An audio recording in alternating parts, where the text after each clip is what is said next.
వాతావరణ పరిస్థితుల్లో అనూహ్యమైన మార్పుల వల్ల వేసవిలో అధిక ఉష్ణోగ్రతలు నమోదవుతున్నాయి. ఇలాంటి పరిస్థితుల్లో చేపలు, రొయ్యల పెంపకంపై ఎండలు తీవ్ర ప్రభావం చూపుతాయి. ముఖ్యంగా తెలంగాణ రాష్ట్రంలో ఎక్కువగా సహజ సిద్ధమైన జలాశయాలు, చెరువులు, కుంటల్లో చేపల పెంపకం సాగుతోంది. వివిధ కారణాల వల్ల జలవనరుల్లో నీటి మట్టం క్రమేపీ తగ్గడం జరుగుతోంది.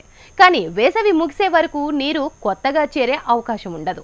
ఇలాంటి పరిస్థితుల్లో చెరువుల్లో చేపలు, రొయ్యల పెంపకం చేపట్టే రైతులు నిశితంగా వాటిని గమనిస్తూ తగిన జాగ్రత్తలు తీసుకుంటే ఆకస్మికంగా చేపలు చనిపోయే ప్రమాదాన్ని నివారించి ఆర్థిక నష్టం కలగకుండా చూసుకోవచ్చు.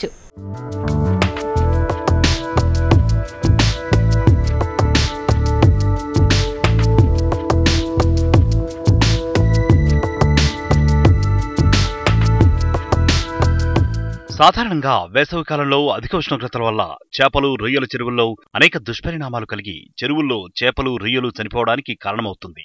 అందుకే వేసవి సమయంలో రైతులు చాలా అప్రమత్తంగా ఉండాలి. అధిక ఉష్ణోగ్రతల ద్వారా చెరువుల్లో ప్రాణవాయువు తక్కువ మోతాదులో కరుగుతుంది. దీంతో నీటిలో అధిక సాంద్రతలో పెరుగుతున్న చేపలకు ఆక్సిజన్ అందక చనిపోవడం జరుగుతుంది.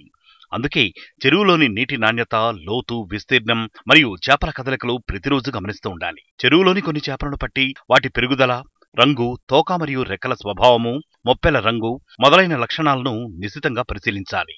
ఏదైనా తేడా కనిపిస్తే సంబంధిత మత్స్యశాఖాధికారి సలహాలు మరియు సూచనలు తీసుకోవాలి. నివారణ మరియు నియంత్రణ చర్యలు సత్వరమే చేపట్టి ఆర్థిక నష్టాన్ని కొంతమేర తగ్గించుకోవచ్చు.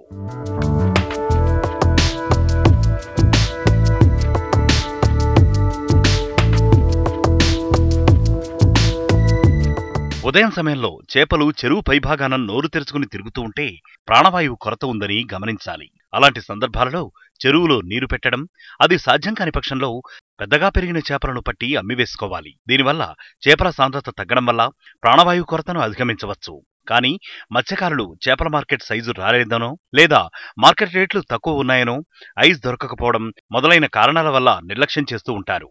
కానీ చేపలు ఒత్తిడికి గురై చనిపోయే ప్రమాదం ఏర్పడుతుందని గుర్తించలేరు. చెరువులోని నీటి నాణ్యత తగ్గిపోయినప్పుడు సున్నాన్ని 1 హెక్టారుకు 100 నుంచి 250 కేజీల వరకు చెరువులో చల్లితే నీటి నాణ్యత పెరగడమే కాకుండా ప్రాణవాయువు శాతం పెరిగి ఉదజని సూచికను అదుపులో ఉంచుతుంది.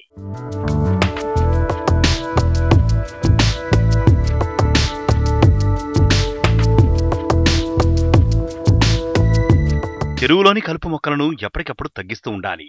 లేకపోతే రాత్రి సమయాల్లో అవి కేవలం కార్బన్ డయాక్సైడ్ విడుదల చేయడం వల్ల నీటిలో ప్రాణవాయువు కొరత ఏర్పడి ఎక్కువ మొత్తంలో చేపలు చనిపోతూ ఉంటాయి. అలాంటి సందర్భాలలో మత్స్యకారులు ఎవరైనా గిట్టని వారు విషం కలిపారని అనుమానిస్తూ ఉంటారు. విషం కలిపితే కార్పు జాతి చేపలే కాకుండా కొర్రమట్ట, మార్పు, జల్లలు మొదలైన ప్రాణవాయువు తక్కువగా ఉన్న పరిస్థితులను తట్టుకునే చేపలు మరియు కప్పలు, నీటి పాములు కూడా చనిపోవాలి. కాబట్టి అటువంటి అనుమానాలు నిజమా కాదా అని నిర్ధారణ చేసుకోవడం చాలా అవసరం.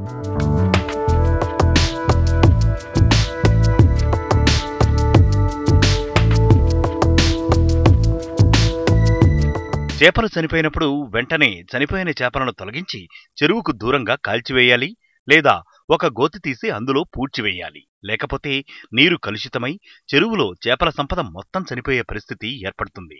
నీటి నాణ్యతను మెరుగుపరచడానికి సున్నాన్ని 1 హెక్టారుకు 100 నుంచి 250 కిలోల మోతాదులో చల్లాలి. దీనివల్ల నీటి నాణ్యత పెరగడమే కాకుండా చేపలపై ఉన్న పరాన్నజీవులు చనిపోతాయి. తరువాత కూడా ఎలాంటి మార్పు లేకపోతే చివరి అస్త్రంగా యాంటీబయాటిక్ మందులను సూచించిన మోతాదులో మేతతో పాటు కలిపి ఇవ్వాలి.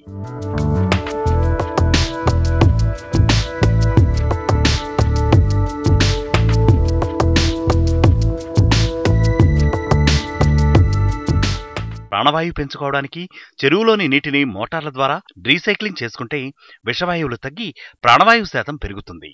చికిత్స కన్నా వ్యాధి నివారణ మేలు అనే సూక్తిని అనుసరించి మేలైన యాజమాన్య పద్ధతులను అవలంబించి ఆర్థిక నష్టాల బారిన పడకుండా రైతులు వేసవి సమయంలో జాగ్రత్త వహించాలి.